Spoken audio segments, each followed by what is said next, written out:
My name is Joep, but some of you might also know me by my Instagram alter ego, Parked in Dutch Streets. Ever since I became a car spotter, I've met loads of interesting fellow car enthusiasts and car spotters. In this podcast, you'll meet one of these car lovers every episode. We'll talk about the cars of their lives, the cars they like, and the cars they despise. This is the Carspotcast.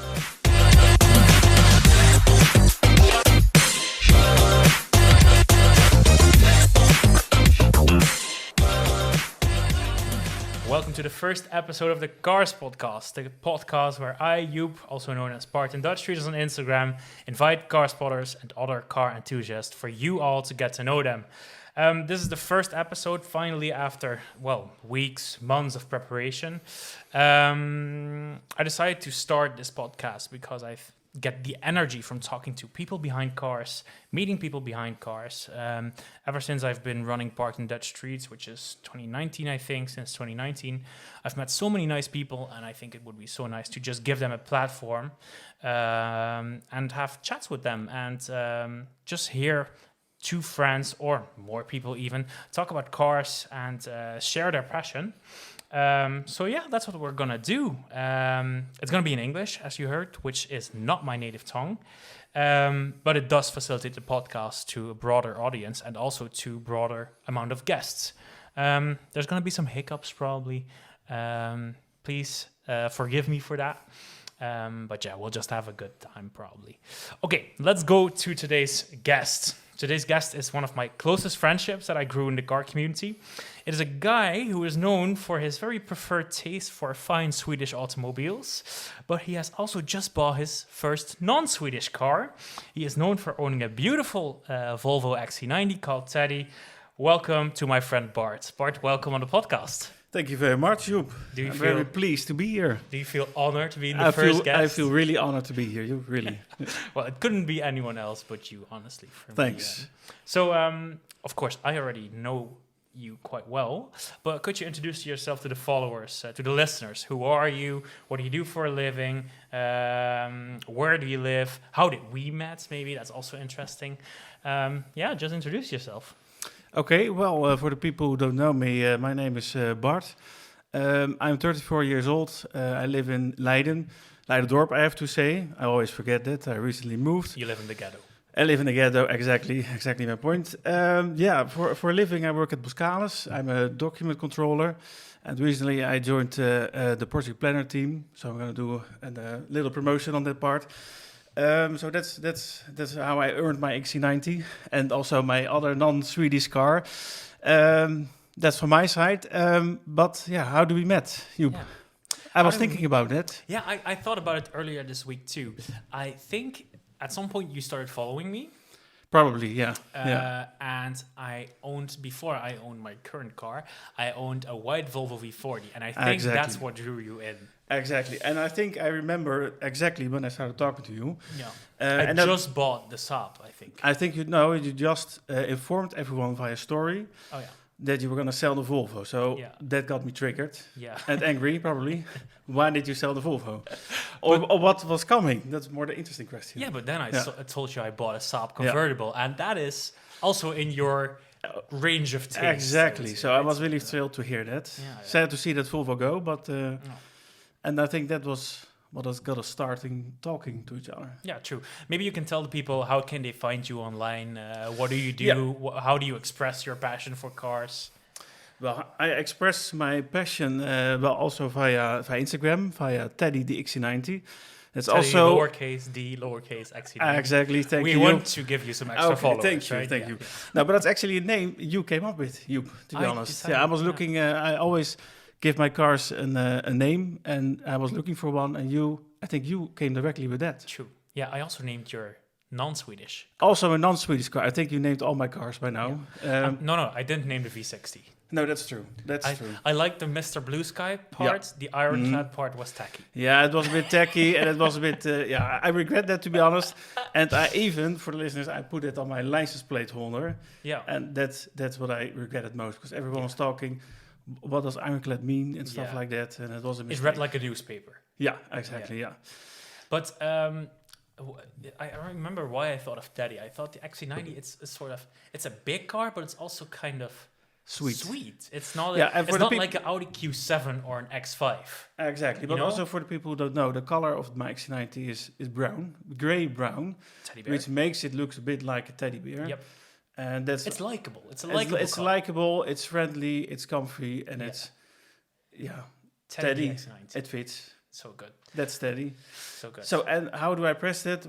Well, I always try to share my photos of my XC90. I think it all started with sharing photos of my Volvos on my personal account. Yeah. And friends started to getting annoyed with it.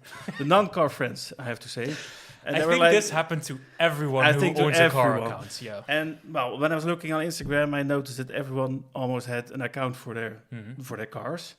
So I decided to do the same. And because I love to make pictures of my Volvo, I would love to share it. And that's why I did it. And that's why I got many followers. And that's how you know me, I think. Yeah. Nice. I can find me. Okay, Bart, we got a nice bottle of wine in front of us. Oh, I really need A that. nice Spanish Rioja. We're going to talk cars. We're going to drink some wine. I'm very happy to have you here. Good. Okay, let's go to the first segment, which I call Car Spotlight. Yeah. This topic is about any car that you want to talk about in the podcast. It could be a car you walked into. It could be a car you had an interaction with, a car that struck your attention. That's basically what we're going to do. Okay. I ask you to prepare something. I prepared one too. Oh, okay. Interesting. But you can start. I can start. What car will you Well, put in the spotlight? I have a very interesting one. Tell me. And I don't think you expect that I chose this one. You know, I expect you to put a Volvo, Saab, Jaguar, or Land Rover in the spotlight. Oh, really? That's what I expect you to do. Oh, then we're in for a shock, I think. Okay, I'm very curious. Because I choose something Asian. Asian? And I'm not really into Asian cars. Okay. Well, we have already talked about this car on the WhatsApp groups. But I chose a SsangYong. And you know why I did that? It's the Rodius, right? It's the Rodius. And you know why I did that? Because I spotted... This is where the listener count yeah, okay, drops. sorry. This is where was the people last get episode out. already. So. No, but the reason I choose it, because it just drew my attention. And every time I spot it... You spotted one. There's one in my neighborhood in Oostgeest, in the Netherlands. There's a gold one. And I can spot it a few times a week. Because it's close to my parents' house. And every time I see it, or when I see it driving, it just draws my attention. Yeah, of course. And when it was new, I thought it was very hideous. And maybe it's still very hideous. Yeah. But for some reason, I love it. Charming. It becomes charming. It's so massive. It's big. Every time when I drive with my XC90 next to it, my XC90 is suddenly a hatchback. It's massive. I know. We're in a group chat together with me, John, which owns a shitload of cars. Will is in there too. Also Maurice Plankont and the Gekke Kerels, Gekke Karre, the two boys. Every time you share that thing, that whole group chat just explodes. Yeah. Everyone loves that thing, and it's so rare. I actually, here in Maastricht, you know that the worst thing about it, there's a Rodius in Maastricht, a white one. A white one. Italian plates, but it's the second generation. Oh, I hate that one. It's terrible. But it will get nice too at some point. I don't think so. The first one is just, it is so hideous that it becomes cool again. But somehow it's also elegant. I like the lines. It's just a massive ship. Like I don't see the elegance in it. I don't see the elegance. For some reason, I see now. It looks I like it. in Dutch, for the Dutch listeners, dakkapel. It looks like it has a dakkapel. I don't know how to call it. Yeah, but you also know those ships that are laying in Monaco. You're all together. A yacht. A yacht, exactly. Thank you. And if you look at the rear of those yachts, it's exactly the same. Fuck off. Oh, can I say fuck? Fuck? It's a podcast. It's my podcast. It's a Dutch Who podcast. cares? We can do that. No, no. I don't see don't see the similarity with a yacht. Okay, maybe we should talk to Maurice because he told us that in the chat. And when he showed us the picture, I thought, okay. Of course, when the holy Plankon says anything, you cannot refuse it, right? Exactly. Yeah. Okay, I have also a car spotlight this week, and I directly broke my own rules. Oh. Because I did not choose a model, but I chose a brand. A brand. And I think it is quite important what your opinion is on it. Okay. because the brand, the car spotlights the brand that I want to put in the spotlight, I chose Polestar. Polestar. Yes, I chose Polestar, but not for. You got my attention. I mean, not for good reasons. Okay. There is one good thing that made me. That struck my attention to it. So in the past few weeks, the Polestar 2, which is their only available model in the Netherlands right now, it got a lot cheaper. Yep. It is About now time. available, I think, for 44,500 euros, which is just in the range of getting tax subsidiary from the Dutch government. Is it still there? I think it is, yeah. Oh, okay. I think it is. Which makes it a really good offer because now it's equally priced with the Tesla Model 3, Finally. and it's way cheaper than my Ioniq. Way cheaper. Really? My Cheaper? the Ioniq, I think the 400 kilometer range Ioniq starts at 45,000, Oh. and that Polestar already has 550 at the start, I think 550 or Yeah, but they're not 520, I really don't know. economical, so... No, I mean, Yeah. true. But anyways, But that aside.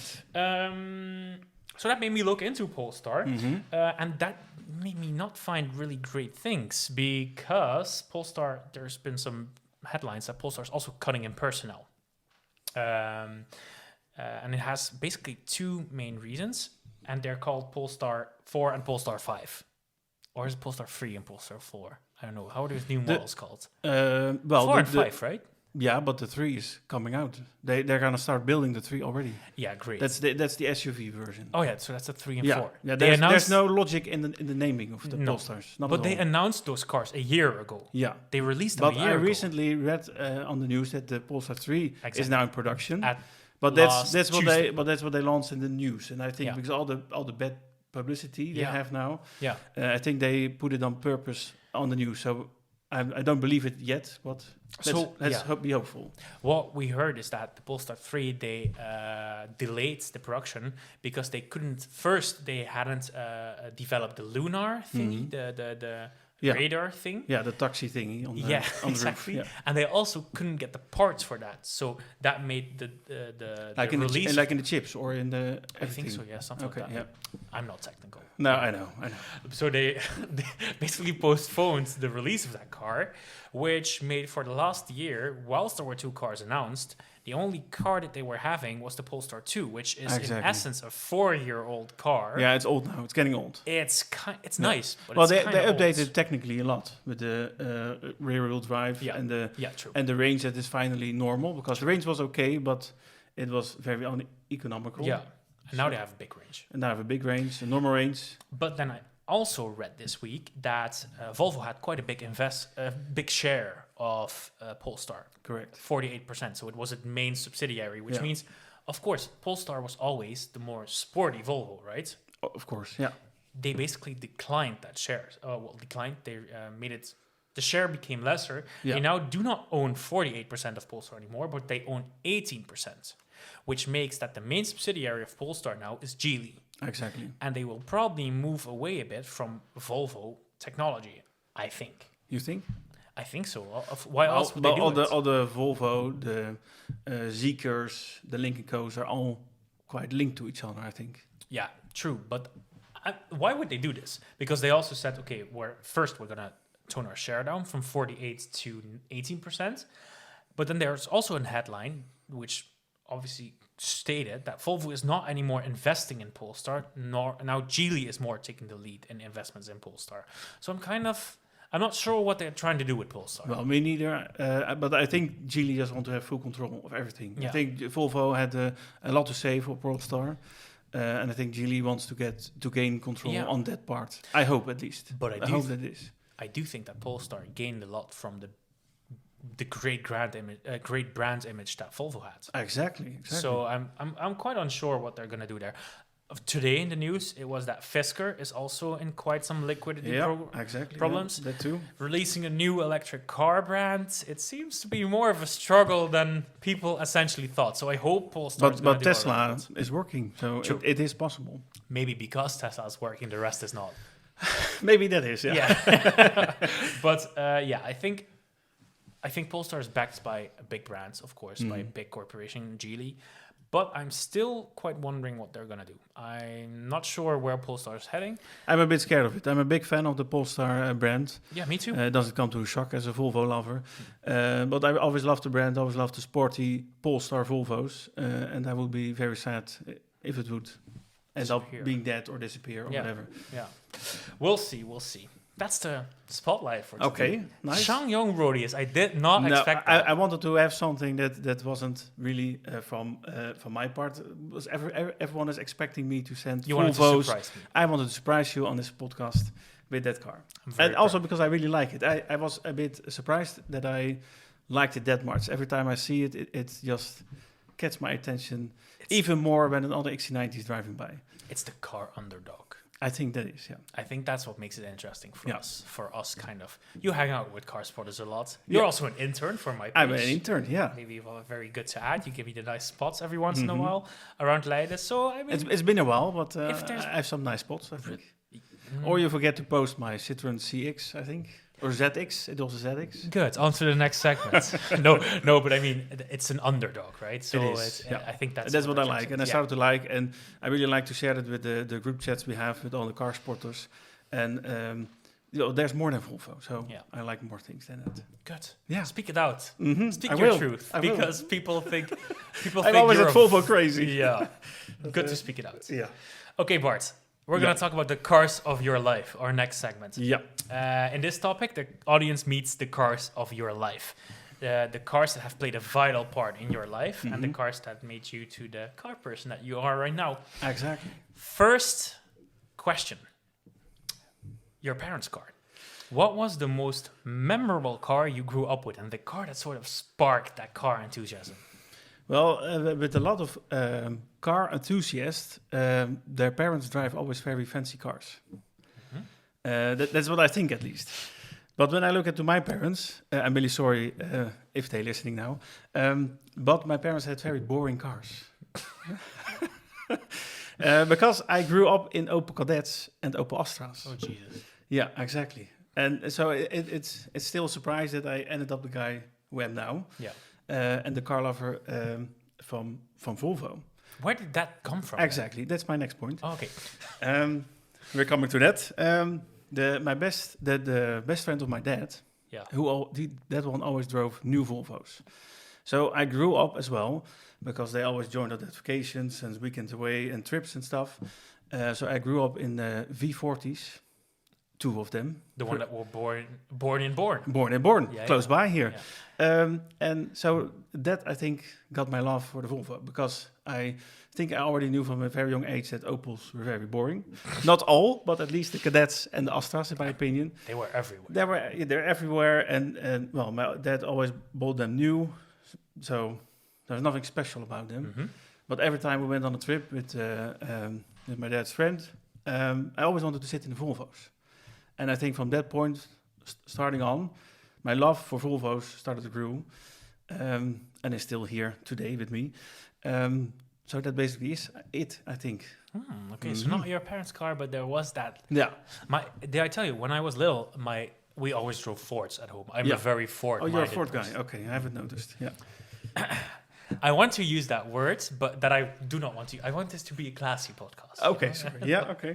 No, but I always grew up with Fords. Yeah. And I remember my dad, he bought a new Ford Focus, and that when it just came out in 1998, and that was it was perfect, right? But my uncle at that time, he bought a new S40.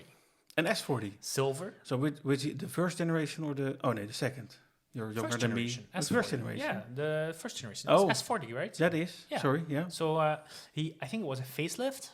Okay, so starting from this century. I don't know. Yeah. Silver. I don't remember what engine he had, but it had black leather on the inside. Half leather seats. The other was leather cloth. Seats. Cloth with a sort of pattern in it. I had a V40 as well from that generation, and I also had half leather seats in them. But they were just like 2 centimeters of leather, and the rest was just cloth. So I really didn't understand why they did that. Exactly, and that car, how old was I? I think 7, 8, I don't know. I was very Ford-minded, very Ford. I hated that car. Really? At that point, I hated that car. Okay. Because it was me against my cousins. My cousins were all like, look at our Volvo, it's cool. I'm like, no, look at my dad's Ford, it's way cooler. And it went like that all the way. Okay, yeah. So you lost every time, actually. It was 2 against 1. Yeah, okay. I had a sister who was not interested in cars. I had 2 cousins. They were both way older than me. They always fought me on cars. They made me feel like a lunatic when liking Fords. Which, I mean, there's truth in that. I remember that car too. It played a big role in my youth. What was your first car? My first car? Well, as everyone now know that I'm a big Volvo lover, I really had to buy a Volvo as a first car, and that was the plan. I was searching all internet for cars like a V40, a 440, 460, 480, S40. 460, those are so boring. Okay. Excuse me? Okay. Well, I was looking for those cars. I couldn't find the right one. Mm-hmm. And there was also a money issue. So eventually, I didn't buy a car when I was 18, but when I was 24. So I was a bit later in life. Mm-hmm. When I was cycling through my hometown, Oesgeest, back then, I came across a car which was for sale. It had a for sale sign on it, and it immediately attracted my attention. So I rang the phone number, and the next day I bought it. And for the listeners, maybe some of you guys already know, but it was a Saab 900 NG convertible from the new generation. And everyone, all my friends and family were surprised, and they were all saying, it isn't a Volvo. You know, the 2 letters in there that are truly Satan's work are N and G. Oh, yeah. I can confirm that. Very well. You bought the Saab that is most notorious for being the worst car Saab ever made. I can confirm that. Okay, so take us through it. Okay, now well, I was cycling by it, and it was a dark blue Saab. I can't remember the name of the color, but it was dark blue.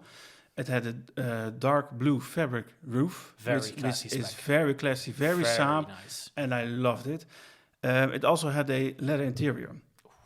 Yeah, and was it tan or black? 10. Oh, yeah, nice. so beige very 10. old money car. Old money car, yeah. But we were in Oesgeest, so probably the Dutchies know that it's an old money town, village, I have to say. And this was at a point where Saabs were worthless. Exactly. What year was it? It was in 1995. And what year did you buy it? 2014. Okay, so Saab was bankrupt. Exactly. No one it was already gone. Nobody wanted it. Yeah. It was old, and it was, well, as you already mentioned, it was the shitbox of the Saabs. It was I think the most terrible convertible they ever created. But it was the only one that was fitting my range of my budget. So I thought, why not? Let's buy this. Do you actually know the reason why that convertible is so bad? Not really. I do. I think you do. I do. So you're gonna tell us now. I'm gonna tell you. Okay. Of course, it's a podcast. We educate, right? Yeah, true. Okay, so Saab always made their roofs with hydraulic systems, and the hydraulic systems, they were faultless. Yeah. In the 900 OG, in the 93s, they were very good. But in the 900 NG, they made it an electrical system, and that's a big word. That electrical system, it was shitty as hell. So even when they facelifted the 900 NG to the 93, they gave the roof again a hydraulic system instead of the electric exactly system. And that was one of the issues, and one of my issues I had every week, I think, with that roof. The problem indeed what you were telling is true. I had a few times that my roof opened or closed and just stopped halfway because the clever engineers of Saab decided, okay, we're gonna put sensors everywhere, and if a sensor breaks, then the whole car stops working. Then it just stops, because if the sensor doesn't give it to the other sensor, then it will just stop. So every time I rang the road service. So I was a member back then because of that car, the Wegenwacht, indeed. And I also had my own village help, if I translate it correctly in English, because of my thuishulp. Yeah, exactly. And every time the guy came and said that, oh, it's a Saab, There's a drainage for the hydraulics, and then we can just put it back up, and it's all done. And then I was looking at the guy. Well, it doesn't have hydraulics because Saab thought the electrical system was perfect. So every time we had to push the roof back down against the engines, the roof engines. And every time since then, it broke many times. And I got so fed up with it that I had to sell it. But it was actually my dream car, and I still really regret selling it. It's a very but classic car. back in the time, I didn't have the place, the money for it to keep it on a side. But it was, I really loved the car, but I also really hate exactly. Yeah. Would you buy a Saab convertible again? I will. I want to. Exactly. You would do it. I would do it definitely. Yeah. What type? I would go for the 900 old generation. But those are really expensive now, and but those are I think the most beautiful ones around. Agreed. And true Saabs. Agreed. I do like the first 9.3 convertible too. Exactly. And I think it is like your 900. Yeah, but then better. Yeah. But it's basically a big facelift. Yeah, because they really look alike, and they have the hydraulics back, as you already informed us. So that's also a possibility. If I want to buy a convertible, I think it will be a Saab again, or the 9.3 old generation, or the other one. Very nice. Bart, your current cars. My current cars. We talked about one already. Yeah, talked about one. Yeah. Well, the problem was with that one car, the Volvo XC90, is that before that I had a Volvo V60 plug-in hybrid. A diesel. And for many Dutch listeners, they already know that a diesel is one of the hated fuels you can have in Netherlands, because they will tax you crazy. Yeah. And because mine was a plug-in hybrid, my V60 weighed over 2,000 kilos. So starting from this year, I think, I had to pay an immense amount of road tax. Mm-hmm. So eventually, down the line, that car would be very expensive to run. So I decided, let's go crazy. And I wanted... Hold up. Hold up. I mean, we also have to give the credit where credit's due. That V60... Yeah. It was not your most reliable car you ever owned. I almost forget about it. It brings back a lot of bad memories about it. I think in the last 3 years, I had it for 3 years, almost 3 years, and I think I broke 2 or 3 AC pumps, and those are like 2,000 euros to replace. But if it were only the AC pump, that would. If it only was, there were many issues, and I was a bit annoyed that every time I would start the car, I would get a notification that something's wrong with the battery. Or when I was plugging it in a charger, and it wouldn't charge anymore, and then I was there shouting at it, and it looked fantastic. It was driving great. It was one of the most comfy cars I had. Yeah.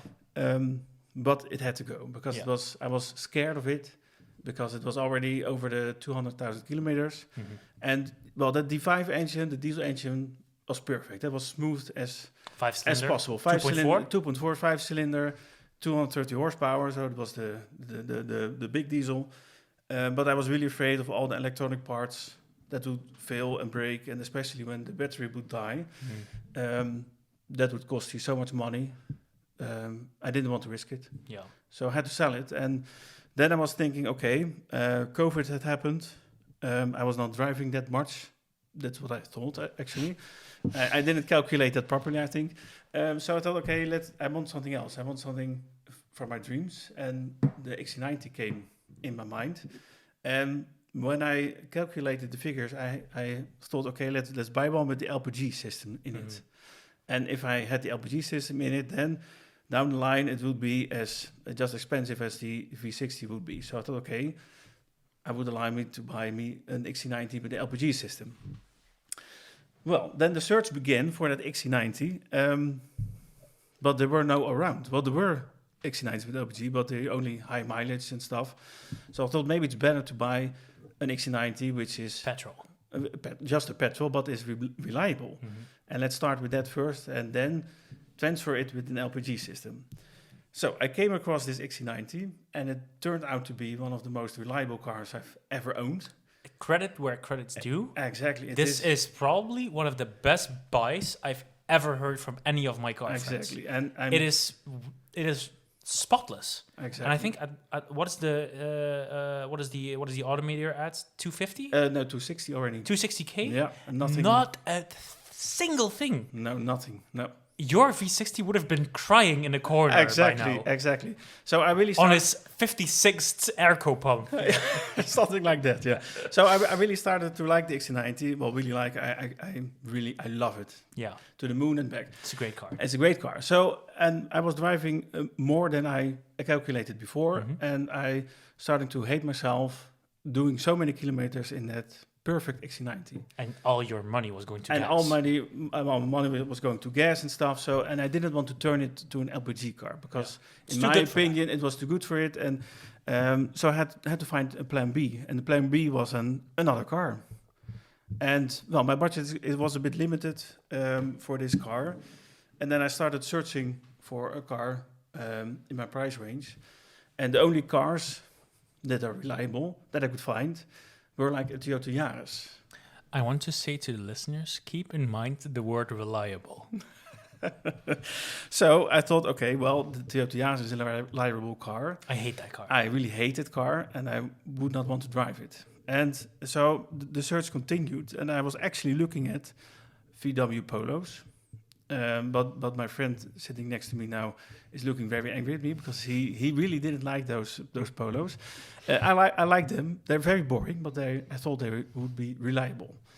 But there's also another car in that from the brand. Yeah. From Audi, which is also a small car. So I bought an Audi A2 with the idea to have a very crazy looking youngtimer. And in the words of Dan, one of the cars of all time, full stop. Exactly. It is deadly boring. Why is it deadly boring? Please explain. It looks lovely. Yeah. It is a lovely, fashionable car. Yeah, it is. The interior, very nice for a car from that time. With all the luxuries in it for the time. From that time and that size, a very nice car. When you start driving it, it drives like any other car. It could have been any other brand. But that's what you want. It's a daily. It doesn't need to be spectacular. Exactly. However, it did give you some... well, I think I also wanted another car to have something to play with or to work around. Because, well, the XC90 was so extremely reliable that I want something fun or a car that you could do stuff about. But it turned out to be a car which get me stranded almost every week. How many times have you stood next to the highway by now? 3 times. Yeah, that's great. Exactly. That's and it had to be a reliable daily. Yeah. And at one point, I was afraid to take it to the office. So eventually, I took the X90 again to the office, wasting my money on fuel. So it got back to the garage many times now. But it's made now. I think. Well, let's knock on wood for that. It's working. I think that's something very Dutch. Knock on wood. Exactly. Oh, sorry. Yeah, maybe it's Dutch. No worries. Okay. Well, it's now working for 7 days straight. Spectacular. I'm flawless. And well, today I drove to you in my XC90 because it's a long distance, so I took the XC90. But the whole week I took it to the office, and it was perfectly. It didn't blink. There were no lights on the dash. I think I haven't seen that many lights on a dash in my life ever. At least I know that all the lights are working. That's maybe a nice thing to know. So how's your non-Swedish experience until now? Terrible. No, I mean, it's a good car. It probably had some electronic hiccup. It is. I think it will. Yeah, there were just 2 sensors that were wrong, and one of the sensors just made a Christmas tree out of the car. Yeah. And one of my friends fixed that for me, and now hopefully it's working fine. And how is it for the rest? It's a nice. I mean, it's boring, but it's boring. But what I like about it is that well, this may be a fun thing to say, but I think it drives sporty. But it is only probably because I drive an XC90. It doesn't drive sporty. I know, but at least it doesn't drive sporty. Every time I corner the A2, I think, whoa, that's fast. But I drive an ocean liner. Oh. So for me, it feels sporty. Absolutely not. Okay, I'm gonna cut it off here. Okay. And I'm gonna ask you for the last car of your life because I want to ask you what will be your future car. Well, I thought of that, and I couldn't figure out one particular car that I would want for my future. Okay. Well, you can put it in different ways. The future car, which maybe is realistic, I want to buy after the XC90. Well, to be honest, I can't think of selling the XC90, but if I would do that, there probably will be, well, surprisingly, another Volvo. And it will be a V90. Shock. It will be a V90cc. Which is good. Which is, I think, very good. I love that. Yeah. Yeah. So none of those plug-in hybrid nonsense. Just a mild hybrid petrol V90cc. I'm going to continue to the next segment, Bart, which is car conversation. In this segment, I ask you as many car questions as possible in 30 seconds. What can I earn? You're not going to earn anything. Oh. You can be a guest here. Okay. You earned that already. No, but I'm going to ask you questions. Yeah. You have to answer as many as possible. Mm-hmm. Give a quick answer. Yep. And after that, we'll talk about it. Good? Okay, yeah. Are you ready? Yeah, I'm ready. We're going to start, huh? Okay. 3, 2, 1. What's your least favorite Volvo? That is the 340. Favorite brand that is not Volvo? Jaguar. What's the most overrated car? Fiat Multipla. What's the best car you ever owned? Volvo XC90. What brand of cars would you never possess? French. Worst car you've ever driven? Worst car I've ever driven. Dacia Duster. What's the car brand every car enthusiast should possess at one time in their life? Volvo. Oh, well. Okay. Your least favorite Volvo, 340. Yeah, I really think it's very ugly. The only positive thing about It's the a DAF 340, thingy, right? it is a DAF. Yeah. It was it was developed as a concept car from DAF. You know who's going to be mad at you? No, Joep. He just bought one. really? Joep Joris. He just bought one. Well, too bad, Joep. Sorry. In the beige color. You know, the Oma's beige. Oh, terrible. Well, the only positive thing about the 340, I think, is that it's rear-wheel drive. So it's really, that's the most interesting part about it. But for the rest, it's boring as hell. Good. Sorry, Joep. Loud and clear. Your favorite brand that is not Volvo, Jaguar. It is, yeah. I thought you were going to say Land Rover. Yeah. Well, I don't perform well under pressure, I think. So, but I like both of them. I'm really into Jaguars and also really into Land Rovers. What is it that attracts you to those English? I think the style, the elegance. Well, it all started when I had my first job, and my boss had an L322 Range Rover, which is a 2010 model, so a very late one, and I had to drive it a lot. And it was the 4.4 liter diesel V8. And that's perfect. And it just blew me away. It was fantastic. I loved it. And that's where the love started for that brand, I think. It's great you can drive a car like that without owning it. Yeah, because it broke down a lot, surprisingly. If you owned it, you probably would be mad. Well, and that's also maybe the reason why I think I bought the XC90, which in my opinion is always a poor man's Range Rover, because I have also a split tailgate. But it's reliable, so that's what I like about it. Most overrated car, the Multipla. You are gonna make a lot of people in our group chat mad. I know, but I personally think it's overrated. Did you drive it at Elkmerk? No, I did not, because there was no space. It was good though. It drove. No, but nice. okay. Nicolo drove it like a true Italian. Yeah, he drove probably it like did. an idiot. Like I was in the back. Yeah, he drove it over some, I don't know, how do you call it, a speed bump, yeah, with like 60 kilometers an hour. I literally jumped into the roof. Well, that's typical Italian. He drove it like a true Italian. Yeah, okay.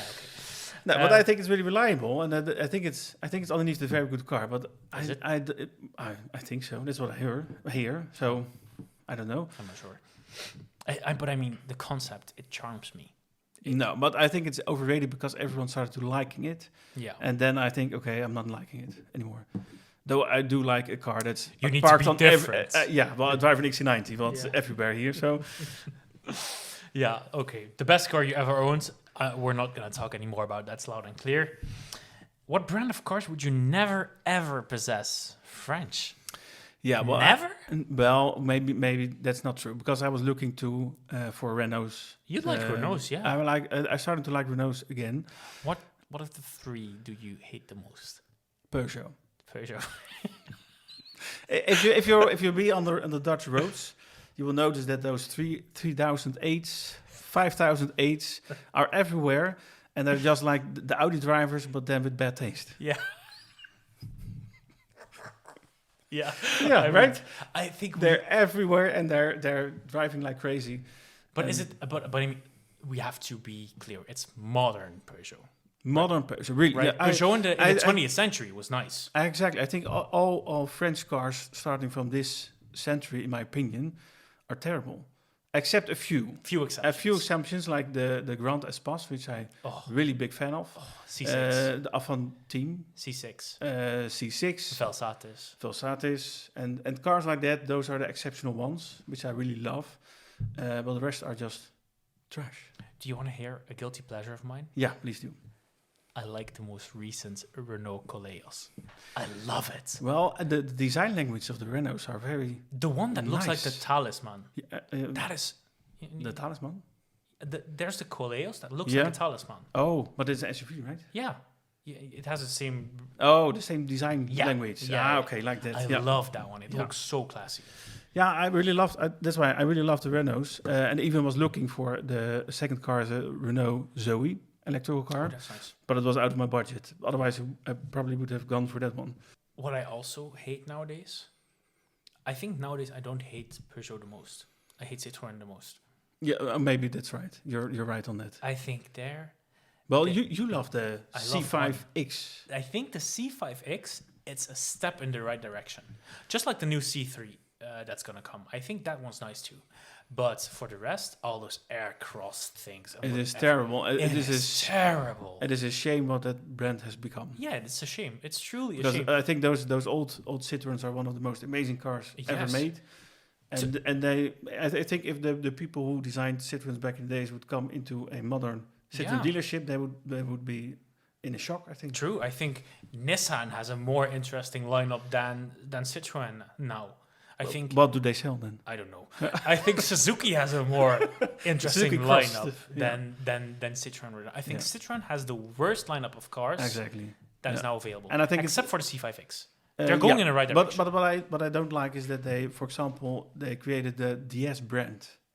They should have kept that inside. And they should have kept it inside because though I think the DS9, the big one, the sedan, I think it's failing miserably. Exactly. But if it was a Citroen, I think it maybe would have sold better, or at least have a nicer car in the showroom. Not sure. Not sure. Okay. But yeah, I'm not sure. French luxury cars, it never really works. Well, it works. Only no one bought them. If what? No one bought those big luxury cars. True.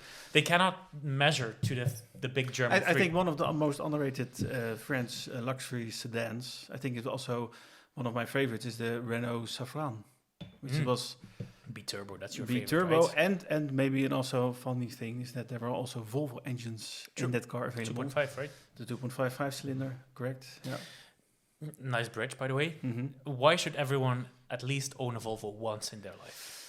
Yeah, well, that came also out a bit quickly. Now, what I like about Volvos is, especially the ones from my period, from my XC90 and older, are the famous 5-cylinder engines. They're faultless. They're the faultless, and the sound you can hear, especially those old 850s. Those 5-cylinder sounds you can hear them 2 streets away with the stock exhausts on them, and yeah. I just love them. I don't know. It's really hard to express what to love about Volvo, but I really love how they drive, how they feel, the comfort of those fabulous seats they always have. Oh yeah. And the ability to cruise for hundreds of kilometers straight. That's what made me love that brand, and that's what I want to advise everyone to try. Good. I will buy a Volvo S40 1.6 drive in the Please next don't. few years. No, just kidding. Okay. We're going to our last segment, Bart, and this is also the segment you had to do the most homework for. Yeah. It is the car search, which I will provide every guest with a budget and objective for a car search. You have to come up with the car or cars that you fulfill this objective with. I gave you a very specific search that is very true. It was a very difficult search, I have to say. But it's also very fitting for you, I would say. Yeah, but it was also annoying because I couldn't find the right car, in my opinion. Okay. It is the daily for 25,000 euros when driving 30,000 kilometers a year. I ask you to come up with a top 3. Mm-hmm. Should we start with number 3? I also came up with a top 3, and we'll take you through it. Okay, shall I start with the number 3 then? Top 3. Show me the number 3. Okay, so my first choice, the choice number 3. Yeah. I had a few cars in mind which I wanted to look at, and those are from the brands. I think I'm talking a lot already, but I couldn't find the right one, so I ditched that. Okay, what was it? So I went. I started looking at Volvos first. Yeah. The cars I love, and that failed because I couldn't find the right one. Okay. So I changed to the UK brands. I picked a Volvo. You picked a Volvo, and it's the car that is my number 1. Your number Fuck, 1. Why am I already spoiling this? Okay, well, anyways. Okay, I'm really surprised about this. Okay, so I went German, and for my because I also but also I kept in mind like okay, I also drive 30,000 kilometers a year. I starting to get annoyed by the fuel consumption of the XC90, so I looked at the what they use on fuel. Yeah, the mileage. The mileage, exactly. Thank you. So I went German, and I had for my number 3. Right? Yeah, sorry. Oh no, I cannot open it because then I see the others too. And it's a Volkswagen Arteon. Ooh, I like that. Yeah, is it the shooting brake? Shooting brake? No, it is not. And I'm now starting to regret looking at that. Now you mention it, but it is a normal Arteon. Can I see it? Yeah, you can see it. I'm now showing it to you. Bart shows me here a blue Volkswagen Arteon. It's very nice. It has some big wheels. It has a 1.5 TSI engine, business R package. I have no idea what that means. It has a panoramic roof, and it's driven 170,000 kilometers from 2019. That is quite good, actually. It is quite good. That's a nice It's car. got all the tech and all the luxury you need. It looks This will make you look fantastic. rich. Yeah, exactly. Though it's a Volkswagen, but buy this and people think you got it all sorted out. This is so rich, yeah. So I really loved it because also I dig this with the small engine between brackets, the 1.5. It's also very very eco, and that's what I actually like about it. And it's a bit different than the normal cars you would see on the road. So yeah, that's why I choose a Volkswagen. I think it's a good choice. Thank you. I like it. I don't like Volkswagens, but I made an exception for the Arteon. Okay, thank you. I think it's good. I also would have taken the Passat though. I was looking at Passats and then because everyone drives a fucking Tiguan or ID4 right now. A Passat would have been nice. A Passat, I have to admit, those are very nice, but they're also a bit boring. So I thought, okay, let's look at the less boring Passat, the Arteon. True. You want to hear my third choice? Please. I went for very reliable. Reliable? Well, this would have been a very... So you bought a Volvo? No. Oh. This would have been a very smart choice. Okay. I'm going to ask you a quiz question. Yeah. What was the most sold car of 2019 in the Netherlands? Oh, that's a Tesla Model 3. Exactly. So you bought an electric Tesla Model 3? Yes. My reasoning for this is, in 2019, a lot of Tesla Model 3s were sold because of tax exemptions. And basically, if you own it as a company car, you could basically drive it for free. Exactly, yeah. So all these company cars had a contract for 5 years, and they are getting out of their lease right now, and they're becoming available at the car market all at once. Exactly. Which means... Which is now. They'll probably be dumped at the car market. And that's exactly what I found. So I found a Tesla Model 3. In blue as well. Blue, long range, 441 HP. All-wheel drive. The 19 inches. It has autopilot, panoramic roof. And it is just 25,000 euros. 25,000 euros, and it has only driven 148,000 kilometers. Okay, I'm a bit impressed. This is sensible. Yeah, they're very ugly, but it's a sensible choice. But I mean, if you are looking for a daily right now, and this is your budget, and you want to go green, and you want it to be sort of reliable, this is your go. Okay. You should go for this, I think. I'm a bit surprised. I haven't looked at Teslas. I would never, ever actually buy this. Because Why? I don't like Tesla. No, me neither. I drive one. My brother has one, but I don't like it. If I'm gonna be sensible, this is the one to go. because it will be green. That's cheap. Yeah. Charging your car is cheaper than driving a petrol car. The parts are available. It's a modern car. It's very modern. It gets over-the-air updates. What else do you want? It's perfect. It is. So, yeah. Except when it's leaking or stuff. True. We're going to go to the fun stuff now. Okay. I just wanted to be reliable. Okay, no, good. This is no consumer advice, Okay, by the way. It is no auto wake, sorry. If people have to, if people actually buy a Model Tesla and then have to replace their batteries after 2,000 kilometers, you're fucked. this is not financial advice. No, not in any way or sort. Okay, we're going to let the Model 3 go. Bye-bye, electric car.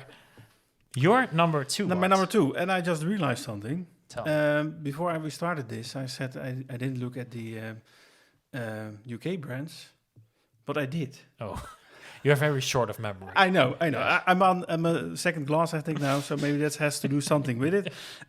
Second glass of wine. The Rioja is tasting quite well. Yeah. But you just chose a very, very reliable EV car. Sensible car, yeah. I did too. Reliable EV car. No, I like it to be reliable, but I want this. No. Oh God, he bought an I-Pace. I did, but look at it. I mean, what year is it? It's It is 2018, a, right? So these people that 2018. were driving this were driving it for free, basically. Exactly. Yeah, I don't know what to say. Yeah, you don't know what to say. Well, what I always loved them when they came out. Yeah. They were different and they were not really a Jaguar-ish design. The fun thing is, Jaguar never really sold well in the Netherlands. No. But when that thing came out at the end of You saw them 2018, everywhere. they were again available for almost for free until the end of 2019. It was, I think, in October, November, and December of 2018, it was the best sold car in the Netherlands because all these corporate bobos, they got into that one of those. The first time Jaguar ever got that high ranked in the Netherlands when selling cars. I really loved it, and to be honest, it's probably not that reliable, I think, is what I hear. But at least it's cool in contrast to your Model 3 you choose. Yeah, true. Because that Model 3 you still see everywhere, and those Jaguars, well, they are disappearing, I think. So we have a red I-Pace. It's I-Pace, right? I always get so I think confused I-Pace, by the naming. Exactly. E-Pace, I-Pace, I have no idea. Anyways, it's an I-Pace red. It has normal silver wheels, no black shit on here. It's which just is also, a SE model, not even the HSE model, just a normal trim level. a tan interior. You really went for the old man spec. Exactly. But when I was looking for those Jaguars, I noticed that all of them were grey and black. Of course. And this red one came up. And How I much thought, does it cost? We have it. It's driven 165,000 and it cost only 23,900 euros. I think it's the cheapest here. What's the range? Do you have an idea? But I looked online. It said over 400 kilometers. So Okay, so if it will do 400, so it's still 320. fine. Yeah, probably. But in the winter time. But it's nice. Even though 300 something is enough for most people every day, my opinion. You're going to be surprised. Oh, My number 2 is a Jaguar 2. a Jaguar. chose I Jaguar. like that. But what Jaguar did you find? I mean, you sort of know which Jaguars I like. I know. Which one? The XF. Yes, but specifically, The XF brake. yes, Estate. of the first generation. Of the first generation. Couldn't find one. Yeah, because I was looking All for that diesels. as well. All diesels, yeah. All diesels I didn't or want a diesel. very big petrol engines. And I was like, Yeah. I'm driving 30,000 kilometers at a year. We don't want Teddy 2.0. Like, No. we don't need that. No, we don't need that. No. So, Yeah. there were some XFs available. Okay. Second generation But then with the with a 2-liter 2.0 engine. To be honest, I've seen this one passing by Portfolio, in my yeah. search. And I have to be honest, it's blue. Yeah, it's lovely. It has driven 101,000 kilometers. Isn't that not that much? It has a 240 HP engine. Is it Which the is a Ford? 4-cylinder, I It's think. the Ford EcoBoost engine. Oh, don't say that. Probably It's is. just a nice Which 4-cylinder is engine. extra more reason for me to buy it as Okay, a yeah, Ford-minded mhm. guy. And it costs 24,950 Yeah. euros. Yeah, I love it. It's good, right? Mm-hmm. It's good, right? Yeah, I like it too. I think this is it's a safe choice. Safe. It's blue on beige. Oh, on that point of view, yeah. But yeah, I like it. I think it's this is actually quite a bargain for a It car is, that but is I 8 years don't old. like the interiors of these. Why? I like the previous interior and the interior that came after. This looks like just a Mondeo interior. That is rude. It does have a small infotainment system. Yeah, but I have an XC90, so this is big. Okay, yeah. Yeah, what do you think? What do you think of my choice? I love it, actually. I really like it. I really am also a big fan of the XF models, and They're especially so the estate cars. Those are, I think, one of the most beautiful estate cars ever made. First generation is one of the first, is one of the most beautiful wagons ever made. Exactly, but also the ones that came after, because they, I think it's a very nice choice. You know, that first generation? But I'm really happy that I didn't choose this one, because otherwise, with the same car. That would have been a disaster. Us agreeing. I mean, us fighting over a car. That never happens. I also thought of a Citroën. Well, if it was a C6, I would love it. I thought of a DS5. Okay, but that's only... But they were the diesel hybrids, right? Those no, also petrols. Also 1.6 THP. Oh dear. Okay, you said at first it was filled with disappointments. But but to be honest, another French car I like was the DS5. So it's a good car. It's really fancy. Apparently, it doesn't drive that well. But the suspension is probably too hard. I read. Yeah. So it's not comfortable. I haven't driven one. Yeah. But it's probably not comfortable, yet not sporty either. No, it's just a French weird car. C'est very French. Very French. Mais oui. Monsieur, we go to your number one. Number one, I will show it to you. When I was looking at this, I thought... Was the Volvo? No, it's not a Volvo. I didn't find the right Volvo for that price, which I liked. With the missing... I could find some, but those were missing options and stuff like that. So I thought, you're specific. I'm really specific when it comes to Volvo, so I did those. And I thought also, for this podcast, let's find something else. Knowing me, I really like big, fancy cars. Though I have an Audi A2, but I'm really into big, fancy cars, because I really like the luxury, the feeling, the looks of it. The tense that it could break down at any point. Probably, but I don't think with this car that will happen. Because I know what you chose. You chose a Lexus. No, I looked at Lexus, but then I thought, not my cup of tea. You don't think it will break down? It is big, luxurious. Well, it can break down, and it can be expensive when repairs are needed, I think. I don't know much about this particular car, to be honest. Very great consumer advice. But it's a car from a brand I already own, so it's not a Volvo, so it's an Audi. And I chose an Audi A8 hybrid. Oh God. Yes. And it is fabulous. Show me. Oh, Jesus Christ. You look like our king in that. It has a 2.0. It has a four-cylinder engine. Four-cylinder engine with the hybrid This car is known for using motor oil. It is but the newer TSI and TFSI engines are quite okay. And a bit of oil is not that bad. I mean, come on. But look at it. God. Okay, so guys, I'm looking at a gray Audi A8 2.0 TFSI hybrid Proline Plus. Mm-hmm. It is silver. It has a black interior. It is... I don't want to insult anyone, but let's say it's an acquired taste, I would say. Well, you don't like it? I'm not sure if I would buy this. No, okay, yeah, me neither. But to be honest, I really like the way it looks. It has wood. A wood indeed in it. It has driven 203,000 kilometers. Oh, you trust it? Yeah, maybe. I would only be a bit afraid of the repair bills. Yeah. But to be honest, I think it's a reliable car. Because your experience with Audi has been so great. I love the brand. It's amazing. No, but I wanted to have something different, something big, something spectacular. The thing about this, wouldn't you feel stupid not being in the back of the car?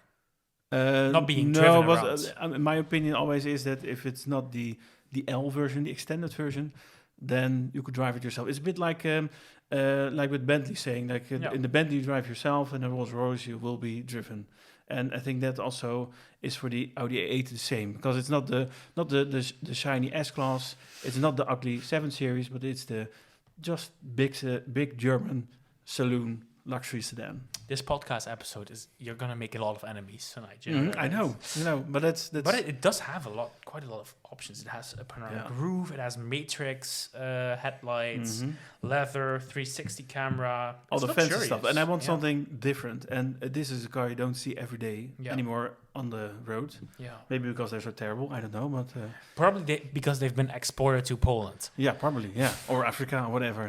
They're being used as taxis there. Yeah, exactly. Yeah, probably. Probably some. No, do but you know that meme of like first owner and you hear some old German I know music? that one. Yeah, and this is Eighth one like owner this. and you hear the Serbian folk music, girls dancing around your A8. That's this. This is probably all its siblings are driving around in Serbia, but I think Slovakia, that sort of stuff. I think this one hasn't been sold there yet because this is a hybrid, and usually I think all those big diesels are sold over there. True.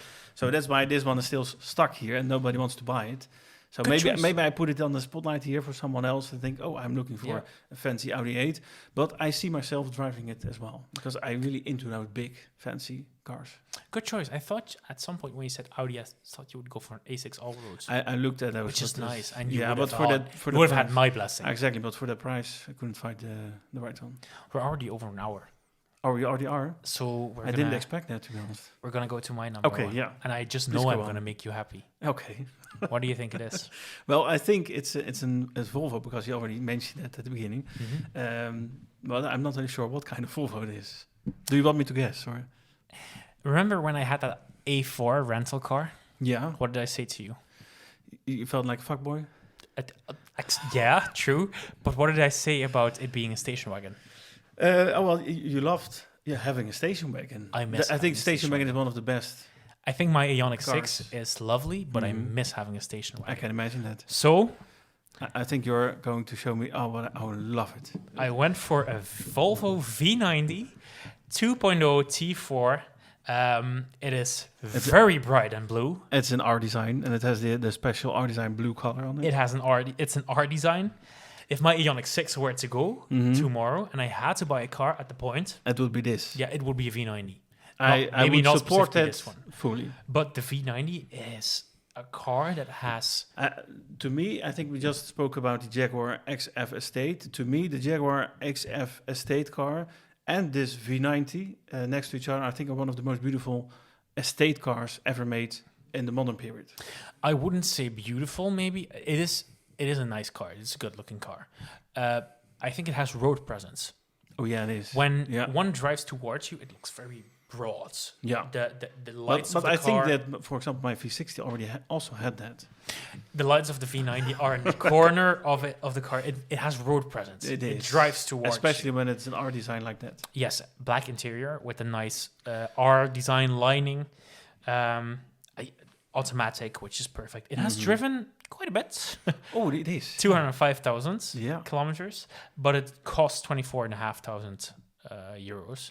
I think it's a bargain. it has everything. It has Harman Kardon. It has the memory seats. It has the autonomous cruise Driving, control. yeah. It has Adaptive cruise, everything. Yeah, this is the car I would go for. Honestly, I I think you can go wrong with a Volvo. Hmm? You cannot go wrong with a Volvo Well, it depends if you buy a plug-in hybrid diesel, but... in terms of image. Oh, yeah, no, you can't. No, I think the Volvo is one of the best images around. Yeah, I would go for this. Said by me, of course, but... God, what do you think of my choice? I love it, and I think I would want it. Yeah, right. Yeah. So who has the best number one? No, actually, don't answer that. We'll let the listeners Exactly. decide. Yeah. on We're that. gonna show the pictures. I think We're on probably the- going to show this, and they can decide on Yeah, it. I think Good? I'll go for the Audi. Yeah, I won't. I won't. Anyways, with that, we've come to the end of the first Already? episodes. Time flies. Time flies when Time having flies fun. when talking cars, having fun. Yeah. But that's what we do. We do that normally as well. This is basically Then in Dutch, but at least we talk for hours about cars with wine, with wine. and Mine is empty, by the way. You gonna fill it or? that doesn't look empty to me. Well, I'm empty it now. Didn't you just fuel yourself? Anyways, we're This is some nonsense bullshit now. Okay, Bart, thank you for being my first guest. I'm still very honored that I'm your first guest. I loved it. It was a joy having you here, and you'll probably return on the podcast. But Yes. You're quite, you already knew that. And thank you all for listening. Next week, or not next week, I think in 2 weeks, we'll be back with another episode. So thank you for listening, Bart. Thank you for being here, and see you next time.